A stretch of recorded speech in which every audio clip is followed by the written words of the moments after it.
নমস্কার, ইচ্ছে উড়ানে সকলকে স্বাগত।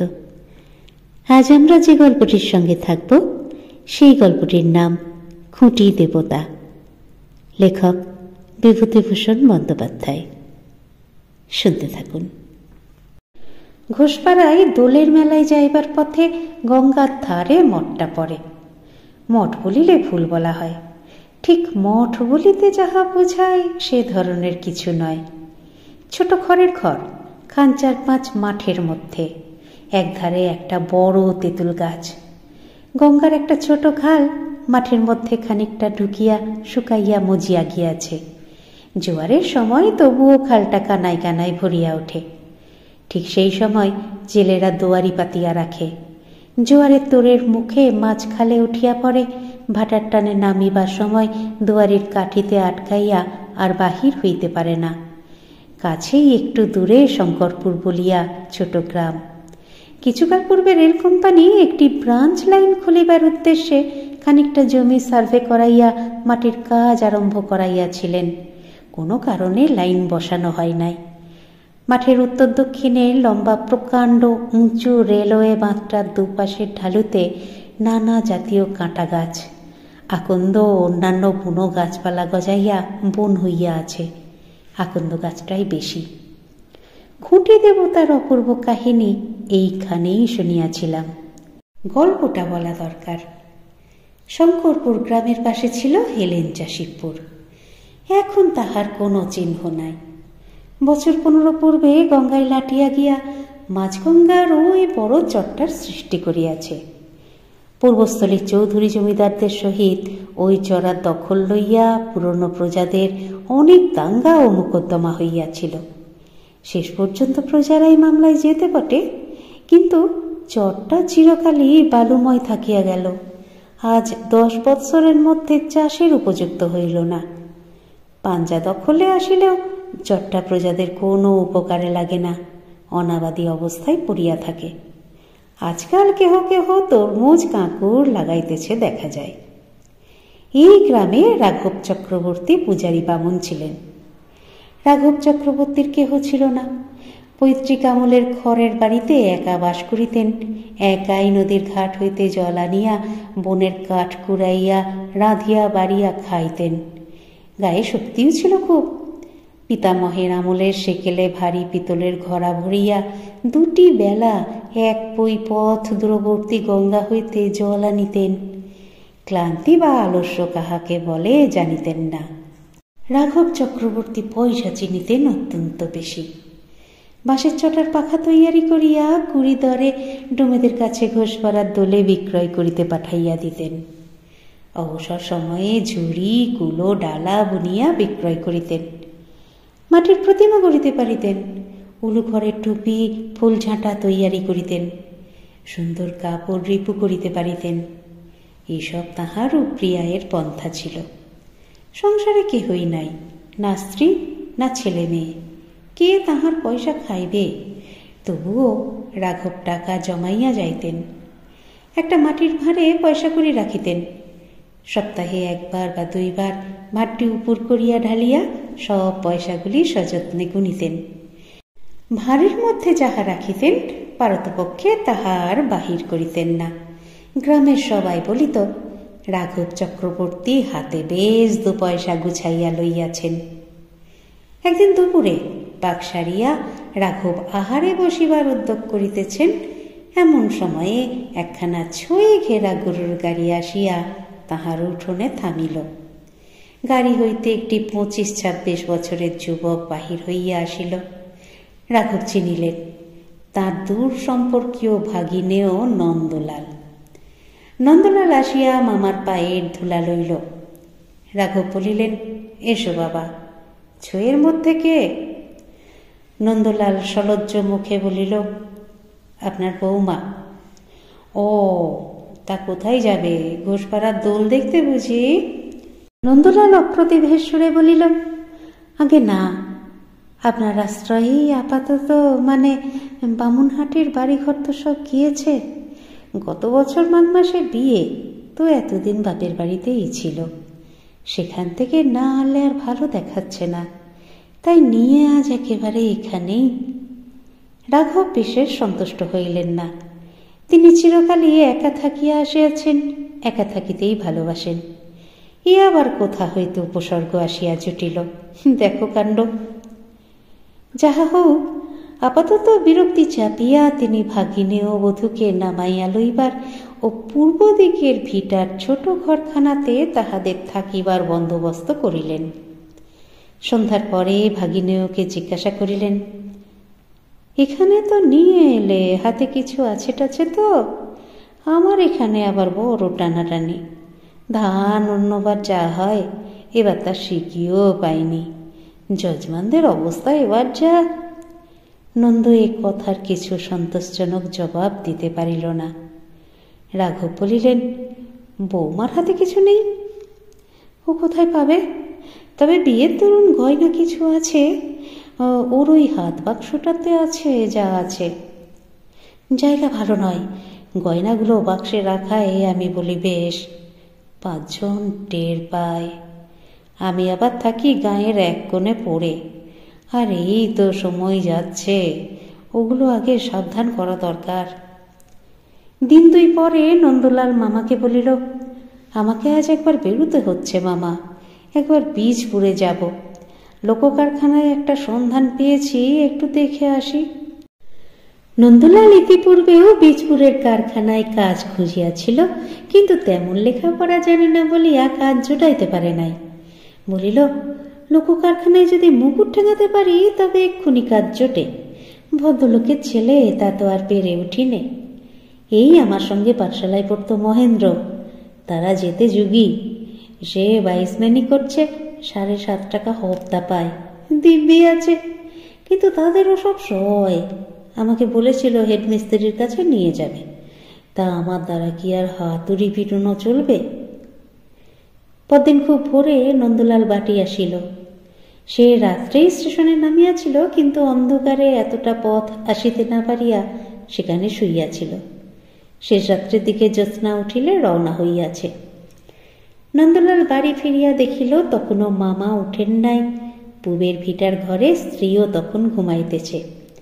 স্ত্রীকে জাগাইতে গিয়া দেখিল গহনার বাক্স ঘরের মধ্যে নাই। স্ত্রীকে উঠাইয়া বলিল, গহনার বাক্স কোথায়? স্ত্রী অবাক হইয়া গেল, বলিল, হ্যাঁ হ্যাঁ, ঠাট্টা করা হচ্ছে বুঝি? এই তো শিওরে এইখানে ছিল, লুকিয়েছ বুঝি? কিছুক্ষণ পরে স্বামী স্ত্রী দুজনেই মাথায় হাত দিয়া বসিল। ঘরের কোথাও বাক্স নাই। খোঁজা খুঁজি অনেক করা হইল। মামাও বিছানা ছাড়িয়া উঠিয়া আসিলেন। চুরির কথা শুনিয়া অবাক হইলেন। নিজে চারিদিকে ছুটোছুটি করিয়া বাক্সের বা চোরের খোঁজ করিতে লাগিলেন।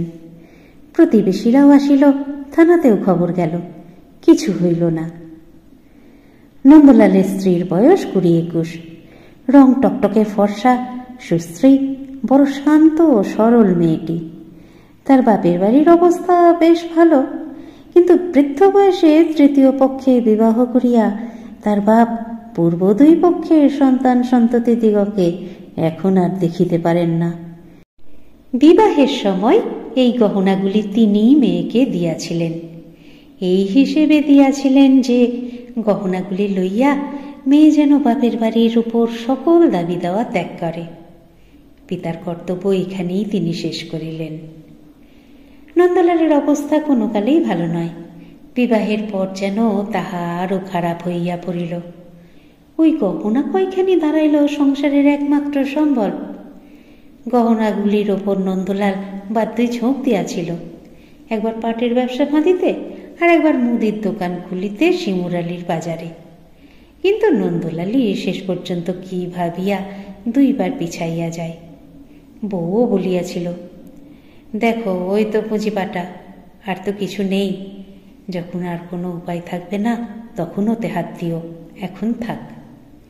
গহনার বাক্স চুরি যাওয়ার দিন 5-7 পরে একদিন নন্দলাল ভোরে উঠিয়া দেখিল স্ত্রী বিছানায় নাই।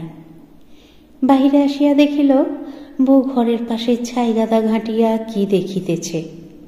স্বামীকে দেখিয়া কেমন এক ধরনের হাসিয়া বলিল, ওগো, শোনা গো, একটু খোঁজো তো এর মধ্যে, তুমি উত্তর দিকটা থেকে দেখো। নন্দলাল সস্নেহে স্ত্রীকে ধরিয়া দাওয়ায় আনিয়া বসাইল, পাতকুয়া ঠান্ডা জল দিয়া স্নান করাইয়া দিল, নানা রকমে বুঝাইল। কিন্তু সেই যে বউটির মস্তিষ্ক বিকৃতি শুরু হইল, এ আর কিছুতেই সারানো গেল না। পাছে স্বামী বা কেহ টের পায়, এই ভয়ে যখন কেউ কোনো দিকে না থাকে, তখন চুপি চুপি ছাইগাদা হাতড়াইয়া খুঁড়িয়া কি দেখিতে থাকে। এই একমাত্র ব্যাপার ছাড়া তাহার মস্তিষ্ক বিকৃতির কিন্তু অন্য কোনো লক্ষণ ছিল না। অন্যদিকে সে যেমন গৃহকর্ম নিপুণা, সেবাপরায়ণা, কর্মিষ্ঠা গৃহস্থ বধূ তেমনি রহিল। একদিন সে মামা শ্বশুরের ঘরে সকালে ঝাঁট দিতে ঢুকিয়াছে। মামা শ্বশুর রাঘব চক্রবর্তী তখন ঘরে ছিলেন না। ঘরের একটা কোণ পরিষ্কার করিবার সময় সে একখানা কাগজ সেখানে কুড়াইয়া পাইল। কে যেন দলা পাকাইয়া কাগজখানাকে কোণটাতে ফেলিয়া রাখিয়াছিল। কাগজখানা দেখিয়া সে অবাক হইয়া গেল। এই যে তার গহনার বাক্সের তলায় পাতা ছিল, পাতলা বেগুনি রঙের কাগজ। শেকরারা এই কাগজে নতুন তৈয়ারি সোনার গহনা জড়াইয়া দেয়। সেই কাগজখানাও সেইভাবে পাওয়া। শেকরার দোকান হইতে আসিয়াছিল, সেই হইতে তাহার গহনার বাক্সের তলায় পাতা থাকিত। সেই কোন ছেঁড়া বেগুনি রঙের পাতলা কাগজখানি। বউটি কাহাকেও কিছু বলিল না, স্বামীকেও নয়। মনের সন্দেহ মুখে কাহার কাছে প্রকাশ করিতে পারিল না। কিন্তু ভাবিয়া ভাবিয়া শেষে তাহার খুব অসুখ হইল। জ্বর অবস্থায় নির্জন ঘরে একা বিছানায় শুইয়া তক্তপোষের একটা বাঁশের খুঁটিকে সম্বোধন করিয়া সে করজোরে বারবার বলিত, ওগো খুঁটি, আমি তোমার কাছে দরখাস্ত করছি, তুমি এর একটা উপায় করে দাও। পায়ে পড়ি তোমার, একটা উপায় তোমার করতেই হবে। আর কাউকে বলতে পারি নে, তোমাকেই বলছি। বাঁশের খুঁটিটা ছাড়া তার প্রাণের এই আগ্রহ ভরা কাতর আকুতি আর কেহই শুনিত না। কতবার রাত্রে দিনে নির্জনে খুঁটিটার কাছে নিবেদন সে করিত, কি বুঝিয়া করিত সেই জানে। তাহাদের বাড়ির সামনে প্রকাণ্ড মাঠ, গঙ্গার কিনারা পর্যন্ত সবুজ ঘাসে ভরা। তারপরে খাড়া পার নামিয়া গিয়া জল ছুঁইয়াছে। জল সেখানে অগভীর, চওড়াতেও 10-12 হাত মাত্র। পরেই গঙ্গার বড় চড়াটা। সারা বছরেই চড়ায় জলচর পক্ষীর ঝাঁক চড়িয়া বেড়ায়। চড়ার বাহিরের গভীর বড় গঙ্গার দিকে না গিয়া তারা গঙ্গার এই ছোট অপরিসর অংশটা ঘেঁষিয়া থাকে। কন্টিকারির বনে চড়ার বালি প্রায় ঢাকিয়া ফেলিয়াছে। 12 মাস বেগুনি ফুল ফুটিয়া নির্জন বালির চড়া আলো করিয়া রাখে। মাঠে কোনো গাছপালা নাই। ছেলেদের ফুটবল খেলার মাঠের মতো সমতল ও তৃণাবৃত। দক্ষিণে ও বাঁয়ে একদিকে বড় রেলওয়ে বাঁধটা, অন্যদিকে দূরবর্তী গ্রাম সীমা বনরেখার কোল পর্যন্ত বিস্তৃত। 2-1 সারি তাল গাছ এখানে ওখানে ছাড়া এই বড় মাঠে অন্য কোনো গাছ চোখে পড়ে না কোনো দিকে। এই বিশাল মাঠে প্রতিদিন সকাল হয়। সূর্য মাঝ আকাশে দুপুরে আগুন ছড়ায়। বেলা ঢুলিয়া বৈকাল নামিয়া আসে। গোধূলিতে পশ্চিম দিক কত কি রঙে রঞ্জিত হয়। চাঁদ ওঠে। সারা মাঠ, চড়া, রেলওয়ে বাঁধ ও পাশের বড় গঙ্গাটা জ্যোৎস্নায় প্লাবিত হইয়া যায়।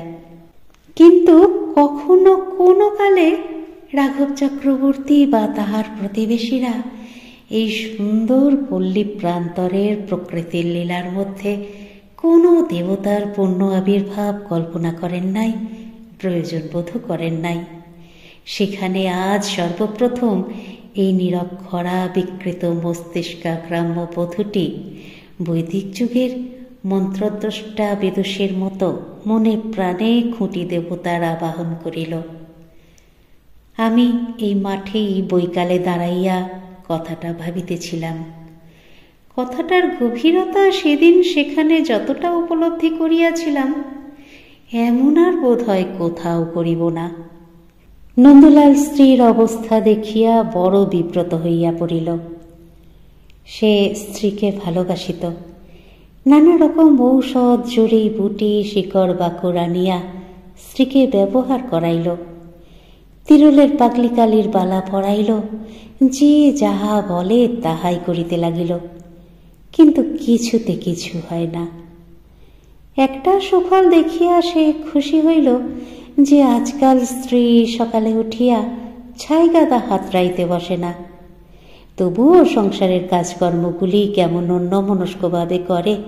হয়তোবা তরকারি পুড়াইয়া ধরাইয়া ফেলে, নয়তো ডালে খানিকটা বেশি নুন দেয়, ভালো করিয়া কথা বলে না। ইহাই রহিল তাহার বিরুদ্ধে প্রধান অভিযোগ। মাস 2 কাটিয়া গেল। শ্রাবণ মাস। বর্ষার ঢল নামিয়া বড় গঙ্গা ও ছোট গঙ্গা একাকার করিয়া দিল। চর ডুবিয়া গেল। কুলে কুলে গেরিমাটির রঙে জলে ভর্তি। এই সময় নন্দলালের আর্থিক অবস্থা অত্যন্ত খারাপ হইয়া উঠিল।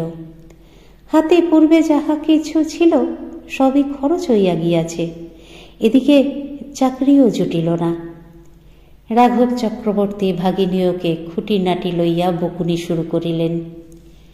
ভাগিনেয়কে ডাকিয়া বলিলেন, কোনো কিছু একটা দেখে নিতে তো পারলে না? তা দিন কতক এখন না হয় বৌমাকে বাপের বাড়ি রেখে তুমি কলকাতার দিকে গিয়ে কাজকর্মের ভালো চেষ্টা করে দেখো, নইলে আমি আর কি করে চালাই বলো? এই তো দেখছো অবস্থা, ইত্যাদি। নন্দলাল পড়িয়া গেল মহা বিপদে। না আছে চাকরি, না আছে কোনো সম্বল। ওদিকে অসুস্থ তরুণী বধূ ঘরে। বীজপুরের কারখানায় কয়েকবার যাতায়াতের ফলে একজন রঙিন মিস্ত্রির সঙ্গে বন্ধুত্ব হইয়া গিয়াছিল। তাহাকে বলিয়া কহিয়া তাহার বাসায় বউকে লইয়া গিয়া আপাতত তুলিল। 2টি মাত্র ঘর। একখানা ঘরে মিস্ত্রি একলা থাকে, অন্য ঘরখানি নন্দলালকে ছাড়িয়া দিল। মিস্ত্রি গাড়িতে অক্ষর লেখে। সে চেষ্টা করিয়া সাহেবকে ধরিয়া নন্দলালের জন্য একটা ঠিকা কাজ জুটাইয়া দিল। একটা বড় লম্বা রেক, আগাগোড়া পুরনো রং উঠাইয়া নতুন রং করা হইবে। নন্দলাল জমির রং করিবার জন্য 1 মাসের চুক্তিতে নিযুক্ত হইল। রাঘব চক্রবর্তী কিছুকালের জন্য হাঁপ ছাড়িয়া বাঁচিলেন। হঠাৎ একদিন তিনি অনেকজন মজুর ধরিয়া বাড়ির উঠান পরিষ্কার করাইতে লাগিলেন। শখ করিয়া একজোড়া হরিণের চামড়ার জুতো কিনিয়া আনিলেন। এমনকি পুজোর সময় একবার কাশী বেড়াইতে যাইবার সংকল্প করিয়া ফেলিলেন। আশ্বিনের প্রথম বর্ষা একটু কমিল। রাঘব চক্রবর্তী বাড়ির চারিধারে পাঁচিল গাঁথিবার মিস্ত্রি খাটাইতেছিলেন। সারাদিন পরিশ্রমের পর গঙ্গায় গা ধুইয়া আসিয়া সন্ধ্যার পরই তিনি শুইয়া পড়িলেন। অত পরিশ্রম করিবার পর তিনি শুইলেন বটে, কিন্তু তাহার ঘুম আদৌ আসিল না। ঘুমাইবার বৃথা চেষ্টায় সারা রাত্রি ছটফট করিয়া শেষ রাত্রে উঠিয়া তামাক খাইতে বসিলেন। দিনমানেও দুপুরে ঘুমাইবার চেষ্টা করিলেন, কিছুতেই ঘুম হইল না। সারাদিনের মজুর খাটাইবার পরিশ্রমের ফলে শরীর যা গরম হইয়াছে, সেদিনও যখন রাত্রে ঘুম আসিল না, তখন পাঁচিল গাঁথার জন্মজুরকে বলিয়া দিলেন, এখন দিন 2 কাজ বন্ধ থাকুক। পরদিন রাত্রে সামান্য কিছু আহার করিয়া ঠান্ডা জল মাথায় দিয়া ও হাত পা ধুইয়া সকাল সকাল শুইয়া পড়িলেন। প্রথমটা ঘুম না আসাতে ভাবিলেন, ঘুমের সময় এখনো ঠিক হয় নাই কিনা, তাই ঘুম আসিতেছে না। এপাশ ওপাশ করিতে লাগিলেন। 10টা, 11টা, 12টা। রাঘব প্রাণপণে চক্ষু বুজিয়া রহিলেন। নানাভাবে ঘুরিয়া ফিরিয়া শুইয়া দেখিলেন, ঘুম এখনো আসে না কেন? আরও ঘণ্টা 2 কাটিয়া গেল, ঘুমের চিহ্নও নাই। চাঁদ ঢলিয়া পড়িল। জানালা দিয়া যে বাতাস বহিতেছে তাহা আগেকার অপেক্ষা ঠান্ডা। রাঘবের কেমন ভয় হইল। তবে বোধ হয় আজও ঘুম হইবে না। ভাবিতেও বুকটা কেমন করিয়া উঠিল। আজ রাত্রে না ঘুমাইলে কাল তিনি বাঁচিবেন কি করিয়া? উঠিয়া মাথায় আর একবার জল দিলেন, আবার শুইলেন, আবার প্রাণপণে ঘুমাইবার চেষ্টা করিলেন। কিন্তু এই ভাবিয়া তাহার মাথা গরম হইয়া উঠিল, ঘুম ঘুম যদি না আসে তাহা হইলে? রাত্রে ফর্সা হইয়া কাক কোকিল ডাকিয়া উঠিল। তখনও হতভাগ্য রাঘব চক্রবর্তী বিছানায় ছটফট করিতে করিতে ঘুমাইবার বৃথা চেষ্টা করিতেছেন। ঠিক এইভাবে কাটিয়া গেল আরও 8 দিন। এই 8 দিনের মধ্যে কি দিনে কি রাতে রাঘবের চোখে এতটুকু ঘুম আসিল না পলকের নিমিত্ত। রাঘব পাগলের মতন হইলেন। যে যাহা বলিল তাহাই করিয়া দেখিলেন। ডাব খাইয়া পুকুরের পচা পাঁক মাথায় দিনরাত দিয়া থাকিতে থাকিতে নিউমোনিয়া হইবার উপক্রম হইল। অবশেষে বাঁশবেড়ের মনোহর ডাক্তারের ঔষধ ব্যবহার করিয়া দেখিলেন, কিন্তু কিছুতেই কিছু হয় না। আরও দিন 6-7 কাটিয়া গেল। রাঘব সন্ধ্যার পরে হাত পা ধুইয়া মন স্থির করিয়া শুইতে যান, কিন্তু বালিশে মাথা দিয়া এই বুকের মধ্যে গুড়গুড় করে, আজও বোধ হয় ঘুম। বাকিটা রাঘব ভাবিতে পারেন না। রাজমিস্ত্রির দল কাজ শেষ না করিয়াই চলিয়া গেল। উঠানে জঙ্গল বাঁধিয়া উঠিল। রাঘব স্নানাহার করিতে চান না, চলাফেরা করিতে চান না। সবসময় এই ঘরের দাওয়ায় চুপ করিয়া বসিয়া থাকেন। তামাক খাইবার রুচিও ক্রমে হারাইয়া ফেলিলেন। লোকজনের সঙ্গে ভালো করিয়া কথাবার্তা কহিতে ভালোবাসেন না। পয়সার ভাঁড় উপর করিয়া গনিয়া দেখিবার স্পৃহাও চলিয়া গেল। চিকিৎসা তখনও চলিতেছিল। গ্রামের বৃদ্ধ শিব কবিরাজ বলিলেন, তোমার রোগটা হয়েছে মানসিক। ঘুম হবে না এই কথা ভাবো কেন? সবার আগে খুব সাহস করবে, মনে মনে জোর করে ভাববে, আজ ঘুম হবে, নিশ্চয়ই হবে, আজ ঠিক ঘুমব। এইরকম করে দেখো দেখি। আর সকাল সকাল শুতে যেও না, যে সময় যেতে সেই সময় যাবে। কবিরাজের পরামর্শ মতো রাঘব সন্ধ্যার পর পুরনো দিনের মতো রন্ধন করিয়া আহার করিলেন। দাওয়ায় বসিয়া গুনগুন করিয়া গানও করিলেন। তারপর ঠান্ডা জলে হাত পা ও মাথা ধুইয়া শয়ন করিতে গেলেন। মনে মনে দৃঢ় সংকল্প করিলেন, আজ তিনি নিশ্চয়ই ঘুমাইবেন, নিশ্চয়ই নিশ্চয়ই।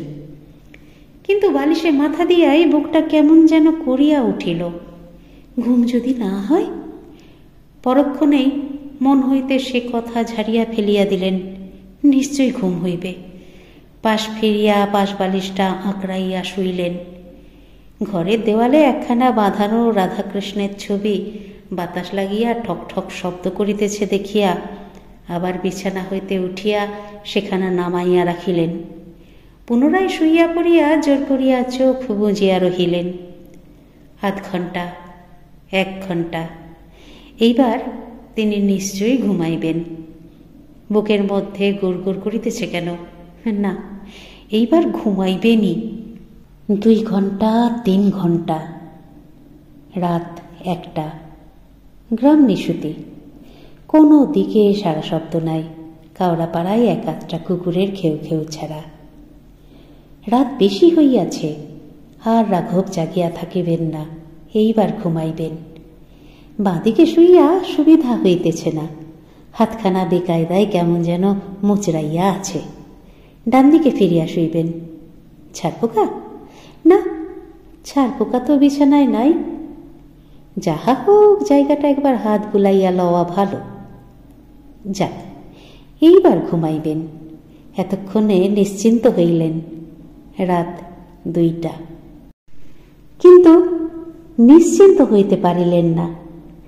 একটা হাট কি মেলা কোথায় যেন বসিয়াছে। রাঘব দাঁড়াইয়া দাঁড়াইয়া দেখিতেছেন।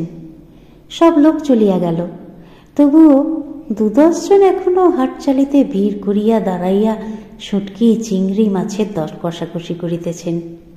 ইহারা বিদায় হইলেই রাঘব নিশ্চিন্ত মনে ঘুমাইবেন। একটা লোক চলিয়া গেল, 2টা 3টা, এখনো জন 7 বাকি। রাঘব তাহাদের নিকট গিয়া চলিয়া যাইবার অনুরোধ করিতেছেন, অনুনয় বিনয় করিতেছেন। তিনি একটু এইবার ঘুমাইবেন, দোহাই তাহাদের, তাহারা চলিয়া যাক, এখনো জন 3 বাকি। রাঘবের মনে উল্লাস হইল, আর বিলম্ব নাই, এখনো 2 জন। এই 2 জন চলিয়া গেলেই ঘুমাইবেন। আর 1 জন মাত্র, মিনিট 15 দেরি, তাহা হইলেই ঘুমাইবেন। হঠাৎ রাঘব বিছানার ওপর উঠিয়া বসিলেন। হাট তো কোথাও বসে নাই। কিসের হাট? কোথাকার হাট? এসব কি আবল তাবল ভাবিতেছেন তিনি? ঘুম তাহা হইলে বোধ হয়। রাঘব কথাটা ভাবিতেও সাহস করিলেন না। কত রাত? ওটা কিসের শব্দ? বীজপুরের কারখানায় ভোরের বাঁশি বাজিতেছে নাকি? সে তো রাত 4টাই বাজে। এখনই রাত 4টা বাজিল? অসম্ভব। যাক, যথেষ্ট বাজে কথা ভাবিয়া রাত কাটাইয়াছেন, আর নয়, এইবার তিনি ঘুমাইবেন। অল্প একটু ঘোর আসিয়াছিল কিনা কে জানে, ভোরের ঠান্ডা বাতাসে হয়তো একটু আসিতেও পারে, কিন্তু রাঘবের দৃঢ় বিশ্বাস তিনি এতটুকু ঘুমান নাই, চোখ চাহিয়াই ছিলেন। হঠাৎ একটা ব্যাপার ঘটিল।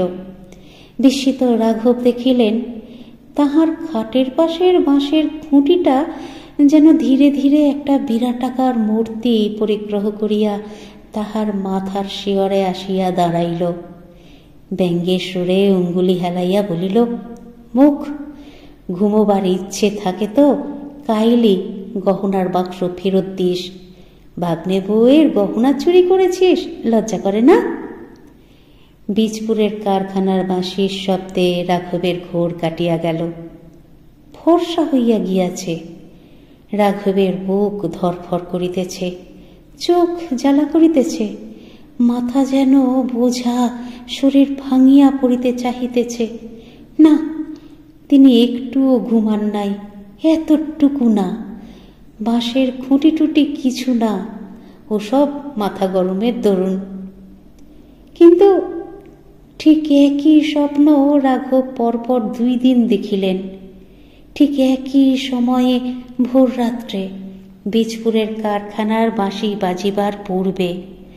ঘুমান নাই, তবে স্বপ্ন কোথা হইতে আসিবে? বীজপুরের বাসায় অন্য কেহ তখন ছিল না। নন্দলাল কাজে বাহির হইয়াছে। নন্দলালের স্ত্রী সাবান দিয়া কাপড় কাচিতেছিল। হঠাৎ রুক্ষ চুল জীর্ণ চেহারায় মামা শ্বশুরকে বাসায় ঢুকিতে দেখিয়া সে বিস্মিত মুখে একবার চাহিয়াই লজ্জায় ঘোমটা দিয়া উঠিয়া দাঁড়াইল। রাঘব চক্রবর্তী একবার চারিদিকে চাহিয়াই কাছে আসিয়া ভাগিনীয় বধূর পা জড়াইয়া ধরিয়া কাঁদিয়া ফেলিলেন। বলিলেন, মা, তুমি মানুষ নও, তুমি কোন ঠাকুর দেবতা হবে। ছেলে বলে আমায় মাপ করো। তারপর পুঁটুলি খুলিয়া সব গহনাগুলি ভাগিনীয় বধূর হাতে প্রত্যর্পণ করিলেন, কিন্তু বাসায় থাকিতে রাজি হইলেন না। নন্দলালের কাছে কিছু বলিবার মুখ নেই আমার। তুমি মা, তোমার কাছে বলতে লজ্জা নেই, বুঝলে না? কিন্তু তার কাছে। ইহার 5-6 মাস পরে রাঘব চক্রবর্তীর গুরুতর অসুখের সংবাদ পাইয়া নন্দলাল সস্ত্রীক গরুর গাড়ি করিয়া তাহাকে দেখিতে গেল। ইহারা যাইবার 7 পরে রাঘবের মৃত্যু হইল। মৃত্যুর পূর্বে তিনি তাহার যাহা কিছু জমি জমা সব উইল করিয়া ভাগিনেয় বধূকে দিয়া গেলেন, কিছু পোঁতা সন্ধানও দিয়ে গেলেন। নন্দলালের স্ত্রীকে কাছে বসাইয়া নিজের স্বপ্ন বৃত্তান্ত বলিয়া গেলেন। বলিলেন, এই যে দেখছ ঘর, এই যে বাঁশের খুঁটি, এর মধ্যে দেবতা আছেন মা, বিশ্বাস করো আমার কথা। ভাগিনেও বধূ শিহরিয়া উঠিল। সেই ঘর, সেই বাঁশের খুঁটি। রাঘবের মৃত্যুর পরে 16-17 বৎসর নন্দলাল মামার ভিটাতে সংসার পাতাইয়া বাস করিয়াছিল। বধূটি ছেলে মেয়েদের মা হইয়া সচ্ছল গৃহিণীপনা করিতে করিতে প্রথম জীবনে দুঃখ কষ্টের কথা ভুলিয়া গিয়াছিল এবং সঙ্গে সঙ্গে খুঁটি দেবতার কথাও ভুলিয়াছিল। হয়তো দুঃখের মধ্য দিয়া যে আন্তরিকতাপূর্ণ আবেগকে জীবনে একবার মাত্র লাভ করিয়াছিল, আর কখনো জীবন পথে তাহার সন্ধান মেলে নাই। বছর 17 পরে নন্দলালের স্ত্রী মারা গেল। নন্দলালের বড় ছেলের তখন বিবাহ হইয়াছে ও বধূ ঘরে আসিয়াছে। বিবাহের বৎসর 4 মধ্যে এই বউটি দুরন্ত ক্যান্সার রোগে আক্রান্ত হইয়া পড়িল। ক্যান্সার হইল জিহ্বায়, ক্ষতক্রমে গভীর হইতে লাগিল। কত রকম চিকিৎসা করা হইল, কিছুতে উপকার দেখা গেল না। সে শুইয়া শুইয়া যন্ত্রণায় ছটফট করিত। ইদানিং কথা পর্যন্ত কহিতে পারিত না। তাহার যন্ত্রণা দেখিয়া সকলে তাহার মৃত্যু কামনা করিত। কিন্তু বছর কাটিয়া গেল, মৃত্যুর কোনো লক্ষণ নাই, অথচ নিজে যন্ত্রণা পাইয়া আরো 5 জনকে যন্ত্রণা দিয়া সে জীবিত অবস্থায় বাঁচিয়া রহিল। বউটি শাশুড়ির কাছে খুঁটি দেবতার গল্প শোনেও নাই, জানিতও না। একদিন সে সারা রাত রোগের যন্ত্রণায় ছটফট করিতেছিল। শ্রাবণ মাস, শেষ রাতের দিকে ভয়ানক বৃষ্টি নামিল। ঠান্ডাও খুব, বাহিরে জোর বাতাসও বহিতেছিল। মাথার শিয়রে একটা কাঁসার ছোট ঘটিতে জল ছিল। 1 চুমুক জল খাইয়া সে পাশ ফিরিয়া শুইতেই একটু তন্দ্রা মতো আসিল। তাহার মনে হইল পাশের খুঁটিটা আর খুঁটি নাই। তাহাদের গ্রামে শ্যামরায়ের মন্দিরের শ্যামরায় ঠাকুর যেন সেখানে দাঁড়াইয়া মৃদু হাসি মুখে তাহার দিকে চাহিয়া আছেন। ছেলেবেলা হইতে কতবার সে শ্যামরায়কে দেখিয়াছে, কতবার বৈকালে উঠানের বেলফুলের গাছ হইতে বেলফুল তুলিয়া মালা গাঁথিয়া ঠাকুরের গলায় দিয়াছে। শ্যামরায়ের মূর্তি তাহার অপরিচিত নয়, তেমনি সুন্দর সুঠাম সুবেশ কমনীয় তরুণ দেব মূর্তি। বিশ্বাসে মানুষের রোগ সারে। হয়তো বধূটির তাহাই ঘটিয়াছিল, হয়তো সবটাই তাহার মনের কল্পনা। রাঘব চক্রবর্তী যে বিরাটাকায় পুরুষ দেখিয়াছিলেন, সেও তাহার অনিদ্রাপ্রসূত অনুতাপবিদ্ধ মনের সৃষ্টিমাত্র হয়তো। কারণ খুঁটির মধ্যে দেবতা সেই রূপেই তাহার সম্মুখে দেখা দিয়াছিলেন, যার পক্ষে যে রূপের কল্পনা স্বাভাবিক। সত্য মিথ্যা জানি না, কিন্তু খুঁটি দেবতা সেই হইতে এই অঞ্চলে প্রসিদ্ধ হইয়া আছেন। আপনাদের মতামত আমাকে সমৃদ্ধ করে, তাই অবশ্যই বলবেন আজকের গল্প পাঠ আপনাদের কেমন লাগলো। যারা চ্যানেলটিকে সাবস্ক্রাইব করেছেন তাদের অসংখ্য ধন্যবাদ। আর যারা এখনো পর্যন্ত সাবস্ক্রাইব করেননি, তারা একটু কষ্ট করে সাবস্ক্রাইব করে নিয়ে সঙ্গে থাকুন না প্লিজ। একটু লাইক শেয়ার এগুলো নিশ্চয়ই বলে দিতে হবে না। সুস্থ থাকবেন, সুন্দর থাকবেন আর অপেক্ষা রাখবেন পরবর্তী গল্পের। নমস্কার।